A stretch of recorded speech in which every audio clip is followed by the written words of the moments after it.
ऐसे को मैं कहता हूं तुम गलत जगह आ गए भैया, जाओ। मैं बहुतों से माफी मांग चुका हूं और सार्वजनिक माफिया मांगता हूं। मैं कहता हूं तुम्हारे लिए मेरी बात थी ही नहीं, मेरी गलती है कि मेरे पास कोई तरीका नहीं था इस बात को तुम तक पहुंचने से रोकने के लिए। टेक्नोलॉजी का ऐसा है कि वो मेरी बात किसी तक भी पहुंचा देती है। अगर मुझसे पूछा गया होता तो मैं कहता ये बात तुम तक जानी ही नहीं चाहिए थी, क्योंकि तुम इस लायक ही नहीं हो कि तुम्हारे कान में ये बात पड़े। बड़ी भूल हो गई कि ये बात तुम तक पहुंच गई।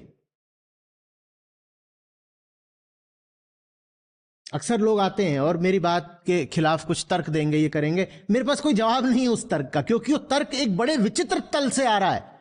वहां मैं बस यही कह सकता हूं गलती ये हुई है कि तुम तक ये बात पहुंच गई। तुम्हें अभी 20 साल लगेंगे इस बात को समझने में। गलती ये हुई है। बहुत पसंद आते हैं झूठ को ऐसे क्रांतिकारी जो अपने महलों के नीचे के तहखाने में क्रांतियां करा करते हैं। पूरे महल में काले काम चल रहे हैं और नीचे तहखाने में उन्होंने एक छोटा सा गुप्त मंदिर बना रखा है और उसमें आकर के वो भजन किया करते हैं। कहते देखा आदमी मैं अच्छा हूं, आदमी मैं बुरा नहीं हूं। ये जो मेरा गुप्त बेसमेंट टेंपल है ये इस बात का प्रमाण है कि आदमी तो मैं अच्छा ही हूं, आदमी बुरा नहीं हूं मैं। झूठ को ऐसे बहुत पसंद आते हैं। तो ठीक, आओ तुम्हारा उदाहरण बनाऊंगा।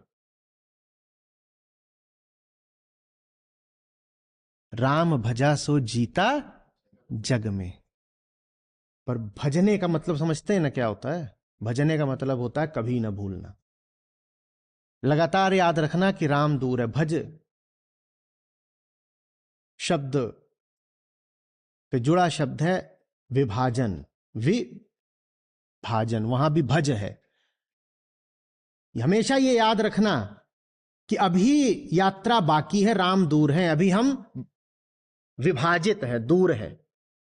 भजने का यही अर्थ है। हमेशा याद रखना कि अभी मुझे और आगे जाना है। भजने का ये नहीं मतलब होता है, ये नहीं भजन होता। आजकल यही भजन चल रहा है, भजो। भजने का मतलब होता है याद रखना अभी पूरा नहीं हूं, अभी अधूरा हूं, अभी आगे जाना है और किसी भी कीमत पे झूठ बर्दाश्त नहीं करूंगा कि सब ठीक चल रहा है। नहीं, सब ठीक चल रहा है। भजने का अर्थ है हमेशा याद रखना अभी मैं ठीक नहीं हूं, अभी ठीक नहीं हूं, अभी ठीक नहीं हूं। चैन की नींद कैसे सो रहा हूं? अभी ठीक नहीं हूं तो इतना मुस्कुरा कैसे रहा हूं?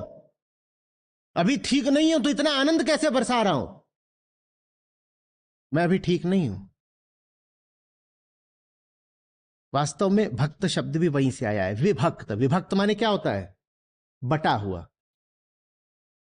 जो अपनी सच्चाई से अभी बटा हुआ है उसे भक्त कहते हैं। भक्त होना माने विद्रोही होना, भक्त होना माने ये नहीं होता है।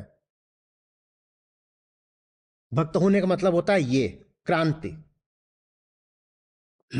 हमने तो भक्त शब्द के ही अर्थ ऐसे कर दिए हैं कि झूठ को बड़ा मजा आता है भक्तों को देख करके। कहता है ऐसे ही होने चाहिए भक्त। भक्त का अर्थ होता है एक आर्तनाद, चीत्कार कि क्या हो सकता हूं और क्या बना बैठा हूं। यह होती है भक्ति।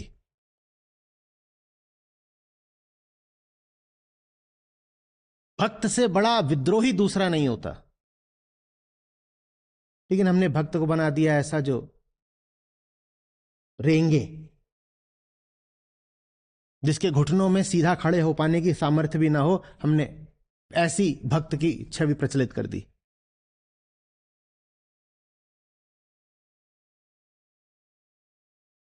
राम भजा, जो बार बार कहे नहीं बर्दाश्त करूंगा कि राम दूर है मुझसे। राम माने, राम माने हां, वो जिसके लिए व्याकुल हूं मैं। नहीं कोई छवि, नहीं कोई प्रतिमा, नहीं कोई किस्सा, कोई कहानी नहीं। भीतर की बीमारी का हट जाना रामत्व है। भीतर जो लगातार कुछ सालता रहता है, जैसे दिल में रोग लग गया हो, उसका हट जाना है राम को पाना। दिल में रोग ना लगा हो तो राम, दिल का कुछ पता चलता है क्या? नहीं ना। पर हमें तो दिल का पता चलता है। कहते हैं ना दिल भारी है आज बहुत। तो ये जो दिल का भारी होना है, यही राम से वियोग है। समझ में आ रही है बात? और ये वियोग इसलिए नहीं है कि राम ने कोई माया जाल रचा है।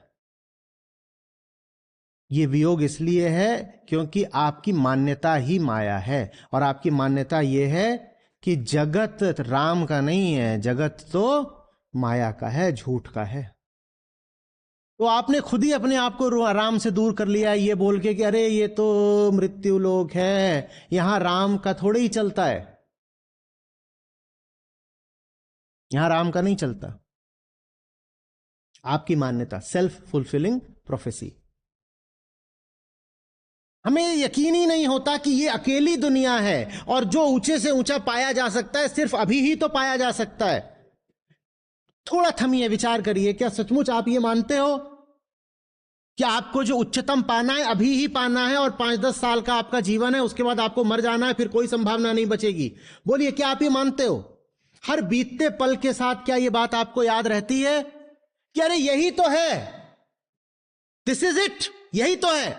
क्या ये बात आपको याद रहती है? नहीं याद रहती है। जिसको ये बात याद रह जाए वो प्रतिपल राम का भजन कर रहा है। वही है सतत सुमिरन, वही है असली भजन। जिसको ये बात लगातार याद रह जाए कि जो कुछ होने के लिए पैदा हुआ था वो होने के लिए बस अब चंद वर्षों का अवसर बाकी बचा है, ये भजन है। राम भजा सो जीता जग में। और जिसको ये बात याद रहेगी कि ये जगत ही मेरी अकेली संभावना है, ना इसके पहले कोई जगत था, ना इसके बाद कोई जगत होना है, वो इस जगत में एक पल भी व्यर्थ कैसे करेगा? बोलो। वो इस जगत में झूठ के आगे घुटनों पर कैसे रेंगेगा? बोलो। यही तो है, यही है, और कुछ नहीं है। किन कल्पनाओं में, किन ख्यालों में हो? कोई और लोक नहीं आएगा मृत्यु के बाद, कोई आगे पीछे जन्म नहीं मिलना है, अभी है। और अभी भी किस दिन सांसों की डोर टूट जाए कोई भरोसा नहीं है। तो किस प्रतीक्षा में समय खराब कर रहे हो? किस प्रतीक्षा में डरे बैठे हो? क्या बचाने के लिए सर झुका दिया है? क्या बचा लोगे? जो चीज खोने की थी वो तो प्रतिपल खो रहे हो। एक ही चीज खोने की है, क्या? अवसर। अवसर बीत हो जाए, वो तो रोज खो रहे हो, तो बचा क्या लोगे?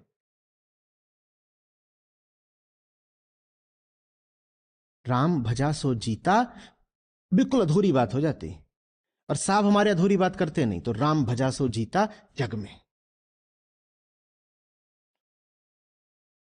ये जग है, यहीं जीतना है।